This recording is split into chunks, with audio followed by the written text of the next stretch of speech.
France 11 జిల్లాలకు భారీ హెచ్చరిక. ప్రజలు చాలా జాగ్రత్తగా ఉండాలి. ఈ విషయాలన్నీ తెలియాలనగా వీడియో అయితే మీరు కంప్లీట్‌గా చూడండి. అప్పుడే మీకు కంప్లీట్ ఇన్ఫర్మేషన్ ఏంటో అర్థమవుతుంది. అదేవిధంగా చాలామంది వీడియో చూస్తున్నారని లేఖని కామెంట్ చేయట్లేదు.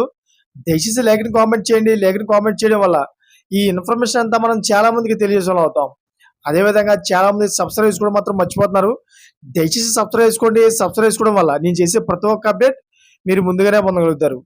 ఫ్రెండ్స్, నైరుతి రుతుపవనాలు ప్రభావంతో భారీ వర్షాలు పడుతున్నాయి. అయితే ఆంధ్రప్రదేశ్, తెలంగాణతో పాటు మహారాష్ట్ర, ఢిల్లీలో కూడా భారీ వర్షాలు పడుతున్నాయి. ఈ నేపథ్యంలో వాతావరణ శాఖ ఆరెంజ్ అలర్ట్ జారీ చేసింది.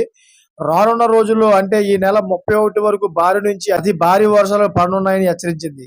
అయితే నైరుతి రుతుపవనాలు కేరళను తాకగానే అటు మహారాష్ట్రకు చేరుకున్నాయి. సాధారణంగా కంటే 8 రోజులు ముందుగా ప్రవేశించడమే కాకుండా చురుగ్గా ఉండడంతో భారీ విస్తారంగా వర్షాలు పడుతున్నాయి. రుతుపవనాలు ఎంత త్వరగా రావడం దాదాపు 35 ఏళ్ల తర్వాతే ఇది. ఈ క్రమంలో వాతావరణ శాఖ కొన్ని రాష్ట్రాలకు ఆరెంజ్ అలర్ట్, కొన్ని రాష్ట్రాలకు యెల్లో అలర్ట్ జారీ చేసింది. కర్ణాటకలోని తీర ప్రాంతాల్లో హై అలర్ట్ ప్రకటించింది.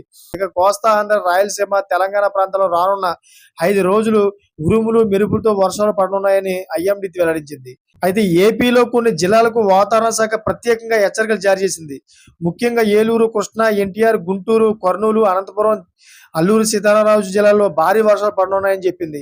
Thank for watching friends.